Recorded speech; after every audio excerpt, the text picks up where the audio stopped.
Bitermik va monotermik. Bularning o'zi bir-biridan nima farqi bor? Hozir bilan buni ko'rib chiqamiz. Salom, sizlar bilan Ismoil. Bu izoh sizdan loyihasi. Monotermik issiqlik almashtirgichlar haqida gaplashadigan bo'lsak, bu yerda ko'rishingiz mumkin, aynan ikkita turi turibdi.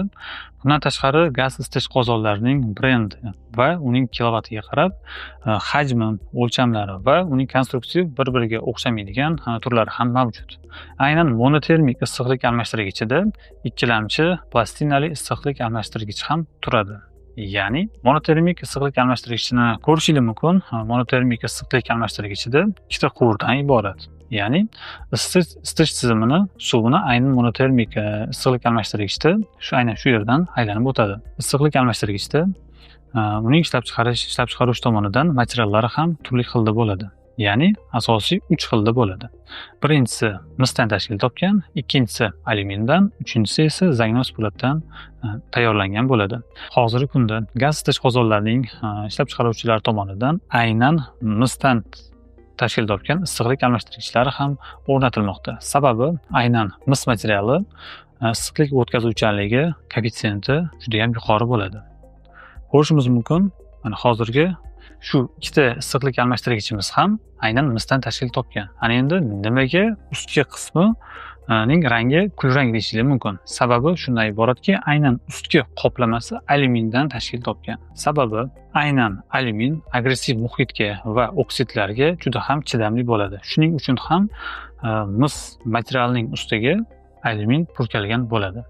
Endi ichki qismini ko'radigan bo'lsak, har bir teshikda ko'rishingiz mumkin mana bunday plastinalar mavjud bo'lib, bu nimaga kerak?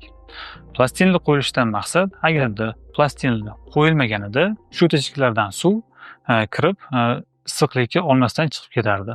Shuning uchun ham ana shunday plastinalar mavjud bo'ladi va ko'rib turishingiz mumkin, har bittasida o'ziga yarasha qarshilik ko'rsatilishi uchun teshikchalari mavjud. Suv kirganida har bitta teshikka uriladi va aynan issiqlik almashtirgich ichida ko'proq muddatda qolganligi sababli o'zini effektivnostini yanada oshiradi. O'zbekiston hududida suvning tarkibida tuz miqdori ko'p bo'lgan joylarda iste'molchiligi servis mutaxassislari tomonidan aytilishi kerak bo'lgan asosiy bitta qoida bor. Ya'ni ko'rishingiz mumkin, teshikchalarning diametri kichkina bo'ladi va o'rta qismida plastina borligi hisobiga suvni tarkibida tuz qanchalik ko'p bo'ladigan bo'lsa, tiqilish koeffitsiyenti shunchalik yuqori bo'ladi. Shuning uchun ham tuz miqdori ko'p bo'lgan joylarda bir mavsumda bir marotaba profilaktik ishlarni bajarishi tavsiya beriladi. Nimaga degan savol? Agarda profilaktika ishlari bajarilmaydigan bo'lsa, gaz isitish qozonida juda ham ko'p marotaba tuzli tiqilib qolganligi sababli qaynab ketish yuzaga keladi. Aynan shuni oldini olish maqsadida va issiqlik almashtirgichi ko'proq ishlashini xohlasanglar, bir mavsumda bir marotaba profilaktika ishlarini amalga oshiringlar. Ana endi sizlar bilan ikkilamchi issiqlik almashtirgichlar haqida gaplashamiz. Buni ko'rishingiz mumkin, har xil turlari mavjud.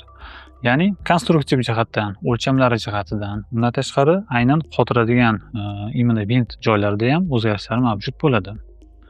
Ulardan tashqari aynan bu joydan sovuq suv kiradi, bu joydan issiq suv holatda chiqib ketadi.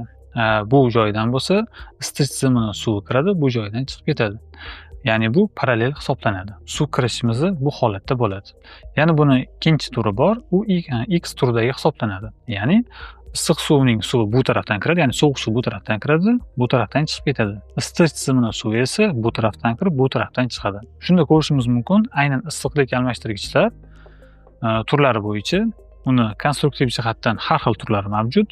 Undan tashqari esa uni suv kirib chiqishi bo'yicha parallel va X turidagi issiqlik almashtirgichlarga bo'linadi. Ana endi sizlar bilan buni ichki qismini ko'radigan bo'lsak, o'zi ikkilamchi issiqlik almashtirgichlarning materiali zagnos po'latdan tayyorlangan bo'ladi. Aynan shu holatda bo'ladi. Har bitta orasidagi plastinalar preslangan bo'ladi. Mana bu tarafni ko'radigan bo'lsak, plastina bo'ladi. Aynan shu plastinalar qoliplarda kesilgan holatda bo'ladi va bir-biriga qoliplangan bo'ladi. Bu yerda har bitta plastinani ko'rishimiz mumkin. Ketma-ketlikda plastinalar qo'yilgan bo'ladi. Birinchi plastinadan isitish tizimi uchun suv yursa, ikkinchisidan esa issiq suv uchun.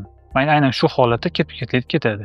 Ya'ni oddiy tushuntiradigan bo'lsam, issiq suv ta'minoti, isitish tizimi mana shu holatda bo'ladi. Ya'ni shu holatda o'tgani hisobiga isitish tizimidagi suvning issiqligini sovuq suv kirganida aynan shu holatda bir-biridan olib o'tib ketadi. Yana shuni aytib o'tishimiz kerakki, mana ichki qismini o'zingizlar ham ko'rishingiz mumkin, juda ham ingichka holatda bo'ladi.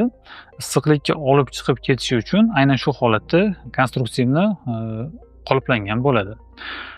Suv tarkibida tuz miqdori ko'p bo'lgan joylarda aynan ikkilamchi issiqlik almashtirgich juda ham ko'p holatlar to'lib qoladi. Sababi iste'molchilar tarafidan mavsumiy profilaktik ishlari bajarilmagan bo'ladi. Shuning uchun ham kichkina joylashuv bo'lgani hisobiga aynan shu joylarda tuzli tiqilib, issiq suv ta'minotida issiq suv kelmay qoladi. Ekranlarda ko'rishingiz mumkin, aynan shu profilaktika qilinmagan vaziyatlarda qanday holatlarga olib keladi. Ya'ni tuzlarni tiqilib qolgan holatini ko'rishingiz mumkin. Bitermik issiqlik almashtirgich haqida gaplashadigan bo'lsak, mana ko'rishimiz mumkin. Bu 4 ta quvurdan iborat bo'lib, bu ikkitasi birda degan ma'noni anglatadi. Ya'ni kichkina diametrli quvurdan sovuq suv kiradi va bu yerdan issiq suv holati chiqadi. Katta diametrdagi quvurdan esa isitish tizimining suvi kiradi va bu yerdan issiq holati chiqib ketadi. Ekranda ko'rishingiz mumkin. Ichki qismida, ya'ni bu quvurlarning ichki qismida mana bunday plastinalar mavjud bo'ladi har birida. Bu narsa nimaga kerak? Bu narsa qo'shimcha qarshilik mavjud qilib, effektivnessni oshiradi. Ya'ni agarda suv shu holatda kirib, hech qanday qarshiliksiz chiqib ketadigan bo'lsa, issiqlikni o'z me'yorida ola olmaydi. Bu degani gaz isitish qozonlarining effektivnessini pasaytiradi. Ekranda ko'rishingiz mumkin, aynan sariq tarafdagi joylardan isitish tizimining suvi o'tadi. O'rta qismidan esa issiq suv ta'minoti o'tadi. Ko'rishingiz mumkin, juda ham ingichka bo'ladi. Agarda suv ta'minotida tuz miqdori ko'p bo'ladigan bo'lsa, aynan o'sha teshiklarga tuzlar, minerallar tiqilib qoladi va suvni qaynab ketishiga olib keladi. Buni oldini olish uchun mavsumdan keyin profilaktika ishlarini amalga oshirishingizni tavsiya berib qolamiz. Issiqlik almashtirgich tekshirilgan yoki ishdan chiqqanini kuzatsangiz, www.botermi.uz yoki pastdagi raqamlarga aloqaga chiqib, sifatli va hamyonbop narxlarda bizdan xarid qilishingiz mumkin.